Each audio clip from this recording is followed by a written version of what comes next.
3 اکتوبر 2025 کو پاک فضائیہ نے ایک ایسی خاموش مگر تباہ کن کارروائی کی جس نے پورے بھارت کے دفاعی نظام کو ہلا کر رکھ دیا۔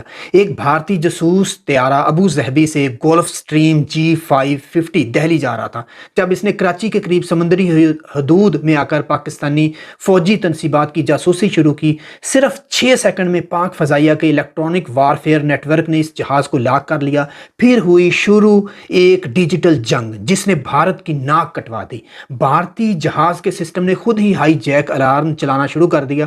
ریڈار اور انٹیلیجنس سینسرز مکمل طور پر بلیک آؤٹ ہو گئے۔ GPS system out of control ہو گیا۔ یہ تقریباً 120 میل دور تھا، پھر بھی وہ امروز جو اس کا بحریہ کا ہیڈ کوارٹر ہے وہاں کی لوکیشن دے رہا تھا۔ ڈیٹا لنک صرف 4 سیکنڈ میں کاٹ دیا گیا۔ بھارتی جہاز فوراً ایمرجنسی کی صورت میں شرمندگی کے عالم میں سمندر کی طرف بھاگ گیا۔ پاک فضائیہ نے نہ کوئی میزائل چلایا، نہ وارننگ دی، صرف ڈیجیٹل وار سے دشمن کو زمین پر لے آئی۔ اب بھارتی ایئر فورس میں ہنگامی میٹنگز ہو رہی ہیں اور ایک سینئر افسر نے خود مان لیا ہے کہ پاکستان نے نیا ایک system digital RF memory system تیار کر لیا ہے جو ہمارے سسٹمز کو بیکار کر رہا ہے۔ یہ صرف ایک ٹیکنیکل کامیابی نہیں بلکہ ایک اسٹریٹجک پیغام ہے۔ پاک فضائیہ اور پاکستان کی فضائی حدود ناقابل تسخیر ہیں۔